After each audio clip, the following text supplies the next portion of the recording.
Hello humans, it's me, Simperfect. Happy New Year! It's nice to see you. Sorry it's been a while, as always. As I said in my last video, I've had quite a busy winter, or I'm currently having quite a busy winter, but I thought I'd take a little bit of time to start yet another new project. I know I'm doing loads of different projects, but this kind of caught my eye. I got the Vintage Glamour Stuff over Christmas for myself, because who else would buy me Sims things? And I really love it. It obviously speaks to me straight away of The Great Gatsby, which I love in terms of the original book, but also in its different forms, you know, the recent film. It's just an aesthetic which is really interesting, and it goes wholeheartedly with the Vintage Glamour Stuff. Now, I'm not making The Great Gatsby at all. As you see here, this guy, I've ended up calling him Jon Goldwater. He is a Great Gatsby-esque character. He loves money, but more than that, he loves people and wants to impress them with his money. Yeah. So, what I'm going to do is make these three friends who are centered around Jon, and also I'm going to make their house. That's going to be in the next episode. But for now, I'm just going to make the people. Here we have Jon. This is his sports or boating wear. Quite like those shorts, Jon. But the three friends are going to be based around the kind of people that he might have had in his mansion. Because people who are rich quite often like to surround themselves with interesting people. So, Jon is our centerpiece, as I say. Now, the twist is, of course, that they're living in the modern day. How do they get here, you may ask? I reckon, in our case, it's going to be our third sim that I make. They are an inventor, and they have propelled the trio forward through time, including their house, which is now mysteriously on top of a massive skyscraper, but is ultimately a kind of New York mansion in the style of a Gatsby house. I've not finished making that yet. You'll see that in the next episode. As I say, it just needs to be, you know, preened and polished, and I'll make the video, and then it'll all be lovely. The second character here is Zelda. Zelda is a renowned jewel thief and socialite. A very sophisticated, kind of dramatic woman who is actually born a man. So, an interesting thing I thought about this time shift is that a big shift from, let's say they were in 2017. No, we are in 2017 now, aren't we? Let's say they were in 1917. That's when they were hanging out and being trendy. And they have fallen forward in time 100 years. One main thing that's changed in the last 100 years is attitudes towards gender and sexuality. So here we have Zelda, who is actually a guy, masquerading perhaps as this beautiful woman, but then the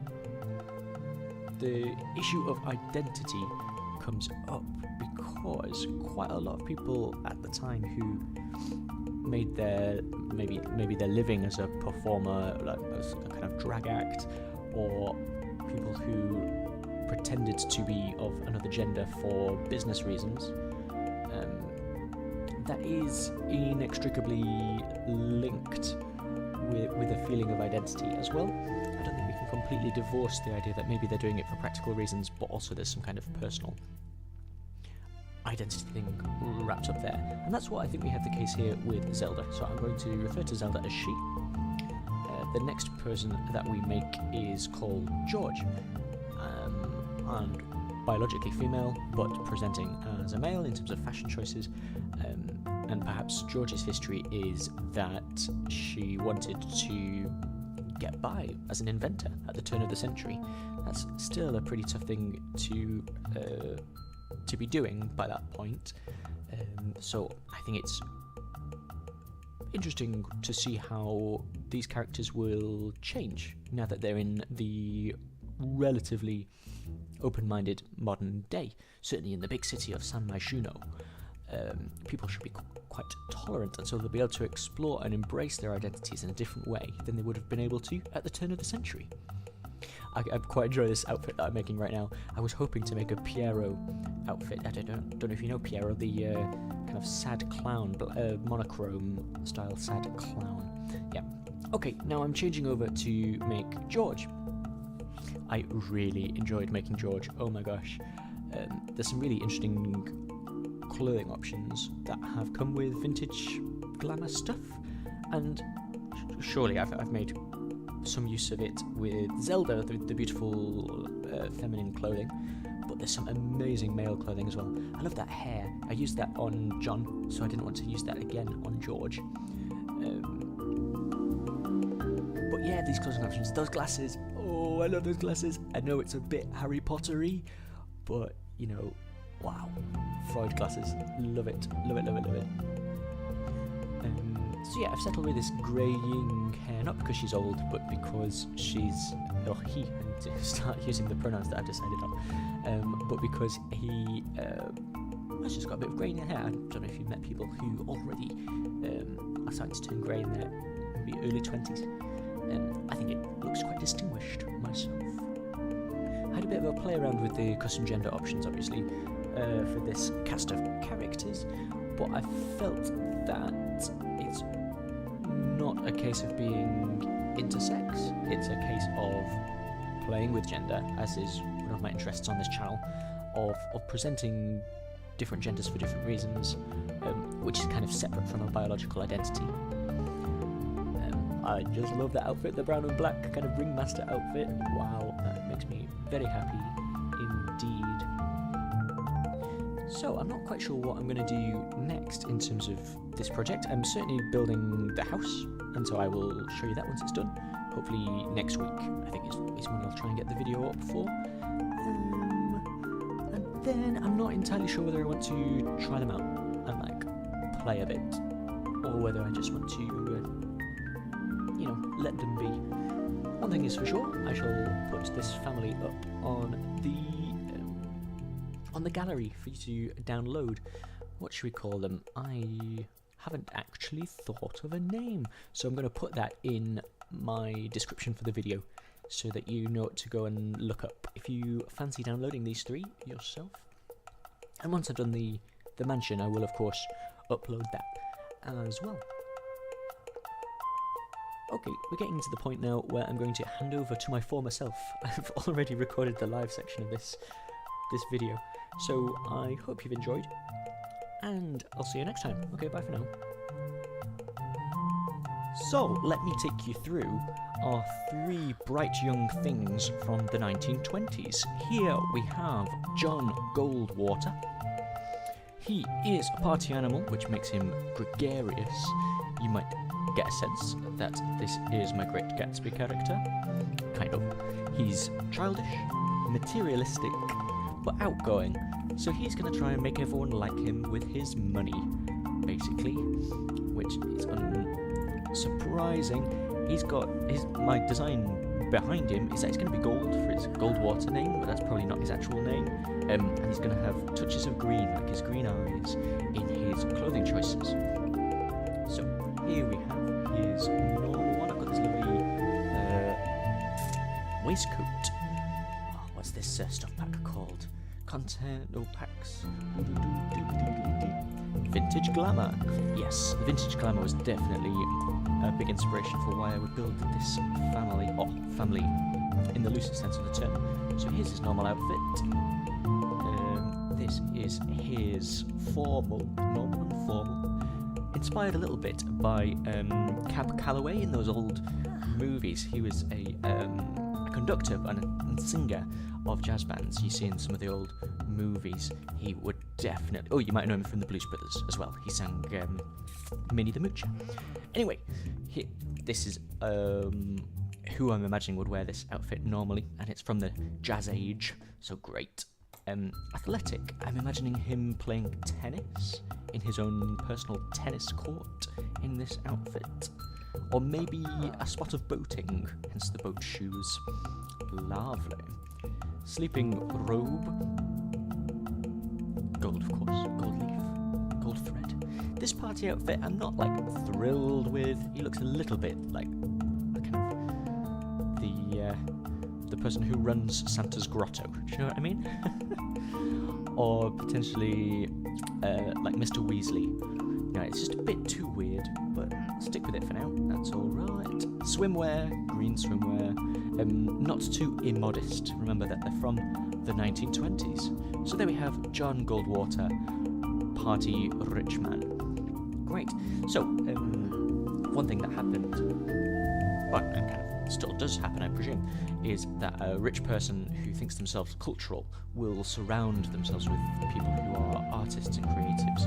So that's how I imagine the group of friends have got together. It's his money that are paying for the others to go. So let's meet another person. Here we have Zelda Jules. So Zelda is secretly a guy. I haven't decided. I presume in order to live your entire life as a woman, there has to be some kind of identity feeling behind it. So I'm going to refer to Zelda as she. One of the exciting things about her moving forward, what is it, from 1920 to 2017? Let's call it 1917 to 2017. So it's literally 100 years in the future from where they've left. Our understanding of gender has come an awful long way, sex and gender. And so maybe she's going to discover that actually it's okay, much more, to be out about your gender identity. So here we have Zelda, masculine frame, feminine clothing preference, sort of biologically male, shall we say. So her secret, or second secret, is that she wants to be a famous criminal, Zelda Jules, stealing rich things. I've not made her a kleptomaniac because I don't love that trait, but she's going to be creative, a snob, and a music lover. She's going to be devastatingly attractive, but also devastatingly dangerous. So here's her day-to-day outfit. I like this kind of flapper hair that they've added with the vintage stuff. Nice new dress as well. Okay, formal wear, a bit of a Shirley Bassey number, but I think that's quite nice. Frills are a bit much, but you know, she is a bit much. Athletic outfit, I don't think she'll be doing much athletic. Oh, I suppose if she wants to be a criminal, she needs to keep on top of her cardiovascular fitness. So yeah, maybe she'll go jogging. Great, in that outfit. Sleepwear. Interesting challenge to make Zelda remain feminine, even whilst not wearing makeup or a dress, and also without being like too kind of girly with it. And wanted to cover up her shoulders because that was giving away some of her masculinity. So we've got this fairly demure sleeping wear, hair up in a turban, as was the wont. Great party outfit, black and white, kind of monochrome number. Wanted to go almost as far as being like a Pierrot, you know, like a black and white sad clown. Couldn't quite get there with the makeup options, but we've got this again, this new hair. I like the outfit in general. Finally, here is her swimming costume. Gorgeous. And that is Zelda. Here we have George Horlicks. Now, George is a woman who is pretending to be a guy because, well, I suppose maybe my time frame has gone a bit skew-if. In the teens and 20s of the 20th century, you know, women were starting to cut a new niche for themselves, but for whatever reason, George has decided to try and go as a guy in order to get her inventions to be respected in a world which is largely dominated by men. So here we have George. She is a nerd brain. Now, I think George is definitely pretending to be a guy rather than feeling part of this identity, but again, identity and behaviour start to go a bit mixed. So let's get in on her pronouns. Wow. Let's get in on George's secret, and to not let anyone else know, I'm going to refer to George as he. Okay, here we go. Oh, I didn't even choose a default. swagger walk. Trying to overcompensate, do you reckon? Tough walk. Oh yeah, I'm a dude. Goofy. That might be a little bit much. I don't know. Bouncy. I do love the bouncy walk. What do you reckon?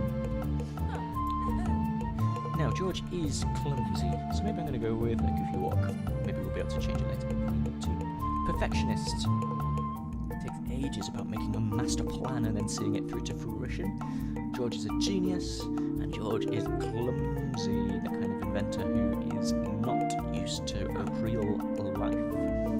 Great. So here's his basic outfit. I like how he's a little bit Harry Pottery with these new glasses. Those glasses. Try to go for a kind of brown and black theme, which I think I've probably used before. It's because it's a theme I quite enjoy wearing myself. So there we go. That's the normal everyday, and here's the formal. I love this formal outfit. It's just on the edge of being ringmastery because it's the butler's outfit. But I love the dark brown and the black. Yeah, I love it so much. Okay, here's athletic wear. I don't know whether we're going to see that very much from George. Not quite the type. Sleepwear. I love these socks that are massively on display. Here's the party outfit. I would definitely wear this outfit. This looks like me, but with probably slightly darker hair. And finally, swimwear, slightly piratey. Tried to make sure that she's covering up everything that's important, so she doesn't get found out. And I like the nautical stripes as well, a bit of a smee bandana on at the top. Great. So there's George. Well, if you've liked this episode, don't forget to like it and subscribe. Let me know what you think I should do with these newfound friends. My next step is to make their house. I presume they're going to have a bit of money behind them because our first person here, Jon, is of course really rich in 1917, and so when he goes forward in time, all of his money has increased with inflation. Ha ha ha ha. So he's going to have a pretty nice mansion, potentially even the mansion that they were living in before. I think that might be the one. But that's my next step to build. Hopefully I'll have that out for you next week. Let me know what you want to see from that, and I'll see you soon. Okay, thanks guys, bye now.